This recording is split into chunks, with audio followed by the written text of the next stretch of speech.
আমাদের ইতিকাফ আমরা সকলে জানি, ইতিকাফের বাংলা অর্থ অবস্থান করা। পুরুষরা মসজিদে ইতিকাফ করবে, মা বোনরা বাসা বাড়িতে ইতিকাফ করবে। ইতিকাফ করা আল্লাহর হাবিবের সরাসরি একটা গুরুত্বপূর্ণ সুন্নাত। সুবহানাল্লাহ জোরে বলুন। নবীজি সারা জীবন রমজানের শেষ দশকে ইতিকাফ করেছেন।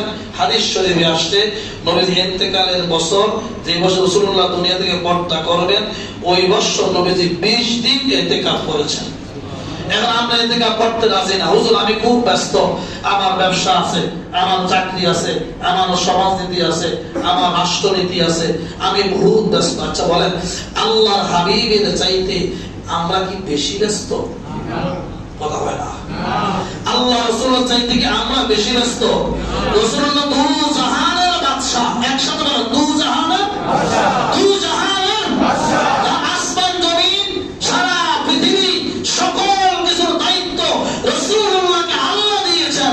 সারা পৃথিবীতে ইয়া আইয়ুহান নাসু কুলু লা ইলাহা ইল্লাল্লাহ, ও পৃথিবীর মানুষরা তোমরা বলো লা ইলাহা ইল্লাল্লাহ। রাসূলুল্লাহকে আল্লাহ বলেন, হুজুর আপনি এমন একটা সময় দুনিয়াতে আসছেন ফাআনকাযাকুম আনিন নার, মানুষের টানলে জাহান্নাম থেকে জান্নাতের রাস্তা আপনি এনেছেন। এমন একজন ব্যস্ত রাসূল হওয়ার পরেও সারা পৃথিবীর খবর জেনে রাখেন, আসমানের খবর রাখেন, জমিনের খবর রাখেন, জান্নাতের খবর রাখেন, জাহান্নামের খবর রাখেন, আরশ আজিমের খবর রাখেন। এমন একজন ব্যস্ত নবী, এমন একজন দামি নবী শেষ দশকে ইতিকাফ করলেন। আমরা কিন্তু ব্যস্ততার জন্য পারি না। আমার এক ভাইকে বললাম, ভাই নামাজ পড়ে না। হুজুর দোকানদারি করি, ব্যস্ততার জন্য সবাই পাই না। এখন আমার ভাই 60 বছর কবরে, আমার সেই ভাই 60 বছর কবরে। আমি কাউকে নাম দিয়ে বলবো না। ইতিকাফ আপনি কেন করবেন? ইতিকাফ করবেন গুনাহ মাফের জন্য। বলেন কেন করবেন? কারণ কি? আমার সেক্রেটারি সাহেব সময় নেই, ওয়াজ করে আমি হাতে ব্যস্ত। লাইট অফ করে দিচ্ছে। আল্লাহ বুঝার তৌফিক দান করেন। মনে করেন আপনি একজন মানুষের সাথে বেয়াদবি করছেন, আমি আপনার সাথে বেয়াদবি করলাম, ফোন করলাম, ভাই আমারে মাফ করেন। আমি ফোনটা রাখ করে কেটে দিলেন। চিঠি লিখলাম, চিঠি ছিঁড়ে ফেলে দিলেন। সর্বশেষ যদি আমি আপনার ঘরে গিয়ে মাফ চাই, আমার মাফ করবেন না? না করবেন? কথা বলে না, করবেন না? করবেন? মুসলমান ভাই, আমাদের সবার গুনাহ আছে না নাই? যারা বলেন গুনাহ আছে না নাই? আল্লাহ নামাজ আদায় করে তোমার কাছে মাফ চাইলাম, তুমি মনে হয় আমারে মাফ করো নাই। তাহাজ্জুদ পড়ে মাফ চাইলাম, তুমি আমারে মাফ করো নাই। ও মালিক, তোমার রাসূলুল্লাহর দেখানো পথে আর মতে আমি ইতিকাফে আসলাম। আল্লাহ 20 তারিখে আমি আসলাম, 10 দিন থাকবো। আল্লাহ আমি তোমার ঘরে আসছি, তোমার বাড়িতে আসছি। ও মালিক, তোমার কুদরতি কদমে সিজদা দিয়ে মাফ চাইলাম। আল্লাহ তুমি আমাকে মাফ করে দাও।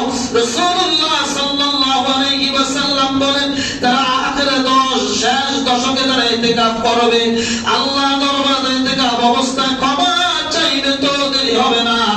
ইতিকাফ করে বান্দা আপনার শাওয়ালের চাঁদ উঠবে, ইতিকাফ শেষ করে ঘর থেকে মসজিদ থেকে বের হবে, ওই বান্দা যেন মাত্র মায়ের পেট থেকে দুনিয়াতে আসলো, আল্লাহ তাআলা তার জীবনের সব গুনাহ কাটা করে মাফ করে দিবে। আল্লাহ হাবিব উম্মতের শেষ দশকে তোমরা লাইলাতুল কদর তালাশ করো, তবে নিশ্চিত রাসূলুল্লাহ বলে দিলেন, নিশ্চিত আমিও বলি, তারা লাইলাতুল কদর তালাশ করবেন। সবাই নাও পাইতে পারেন, 10 দিন তারা ইতিকাফ করবেন, নিশ্চিত তারা লাইলাতুল কদর পাবে, কারণ সে প্রতিদিন রাত্রে রাত্রে মসজিদের ভিতরে আছে। আল্লাহ নবী রাহমাতুল লিল আলামিন নবী বলে, উম্মতের লাইলাতুল কদর এক রাত, লাইলাতুল কদর খায়রুম মিন আলফি শাহর, 1000 মাস মানে 83 বছর 4 মাস। 83 বছর 4 মাসে নামাজ, রোজা, যত ধরনের নফল ইবাদত আছে, জিকির আজকার, দুরূদ শরীফ, কোরআন তেলাওয়াত সহ যত ইবাদত করা যায় 83 বছর 4 মাসে। রাসূলুল্লাহ বলেন, লাইলাতুল কদর এক রাতে ইবাদত করে আল্লাহ তাআলা আমলনামায় 83 বছর 4 মাসের সওয়াব লিখে দিবে। সুবহানাল্লাহ। এজন্য ইতিকাফ করা দরকার। যাদের গুনাহ আছে তারা ইতিকাফ করিয়েন। যাদের গুনাহ নাই জান্নাতের সার্টিফিকেট পেয়ে গেছেন, ইনশাআল্লাহ আপনি ইতিকাফ করার কোনো দরকার নাই। আল্লাহ আমাদের সবাই কথাগুলো বোঝার তৌফিক দান করুন। প্রথম বলছিলাম পুরুষ ইতিকাফ করবে মসজিদে, মা বোন যারা বাসাবাড়ি থেকে শুনছেন আপনারা ভালো করে শোনেন, মা বোন ইতিকাফ করবে যে কোনো একটা রুমের ভিতরে। যদি আপনার রুমের ভিতরে ইস্তেঞ্জা টয়লেটের ব্যবস্থা থাকে, ওখান থেকে 10 দিন বের হওয়া প্রয়োজন নাই। বিশেষ প্রয়োজনে আপনি যদি টয়লেটটা বাইরে থাকে, ওখান থেকে বের হয়ে ইস্তেঞ্জা করবে, গোসল করবেন, রুম থেকে বের হলে কথা বলা প্রয়োজন নাই। মসজিদে যখন বের হবেন কথা বন্ধ থাকবে, মসজিদের মধ্যে কথা বলবেন।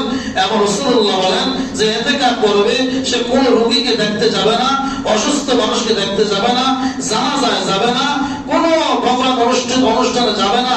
সাহাবীরা বললেন ইয়া রাসূলুল্লাহ, মানুষটা জানাজায় গেল না, রোগী দেখতে গেল না, কোন ভালো কাজে গেল না, ওয়াজ মাহফিলে যেতে পারলো না, মিটিংয়ে যেতে পারলো না, তাহলে মানুষটার কি হবে? আল্লাহর হাবিব বলেন বান্দা যেহেতু 10 দিন মসজিদের মধ্যে ইতিকাফ করলো, জানাজায় যেতে পারে নাই, কোন মাহফিলে যেতে পারে নাই, ভালো করে যেতে পারে নাই, 10 দিন মসজিদে ইতিকাফ করার কারণে সমাজে যত মানুষ যত ভালো কাজ করছে, যত মানুষ নামাজ পড়েছে, রোজা রেখেছে, জানাজা পড়েছে, ওয়াজ মাহফিল করছে, জিকির আজকার করেছে, সমস্ত মানুষের সমান সওয়াব আল্লাহ পাক তোমার মসজিদে আমলনামায় দান করবে। যারা ইতিকাফে বসবে প্রতিটা সেকেন্ডে, প্রতিটা মিনিটে, প্রতিটা ঘন্টাতে আমলনামাতে আল্লাহ পাক গুনাহ মাফ করতে থাকবে।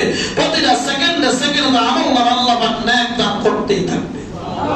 আল্লাহ আমাদের সবাইকে ইতিকাফের কথাগুলা বোঝার, আমল করার তৌফিক দান করুন। আমিন। যারা ইতিকাফ করবেন 20 রমজান মঙ্গলবার আসর নামাজ পড়ে ইনশাআল্লাহ চলে আসবেন। চাঁদ উঠবে, শাওয়ালের ঈদের চাঁদ উঠবে, ইনশাআল্লাহ চলে যাবেন। তবে আবার অনুরোধ করব, বয়স্ক যারা আছেন, ব্যস্ততা নাই, চাকরি নাই, ব্যবসা নাই, রিজিকের সন্ধান করতে হয় না, অবসর আছেন, ঘরের মধ্যে কত ঘুমাইলেন, 80-90 বছর ঘরের মধ্যে ঘুমাইলেন, 10টা দিন মসজিদের মধ্যে ঘুমান না, হতে পারে 2026 রোজা আপনার জীবনের শেষ রোজা যদি হয়ে যায়, হতে পারে আগামী রমজান আপনি ঘুমাইবেন কবরে। এই চিন্তাটা করে উন্মুক্ত ভাবে সবাইকে বলবো, আল্লাহ তাআলা সবাইকে ইতিকাফ করার সুযোগ করে দেন। আমিন। একটু নিয়ত করে আল্লাহ আমাদের সবাইকে ইতিকাফ করার তৌফিক দান করেন। আমিন।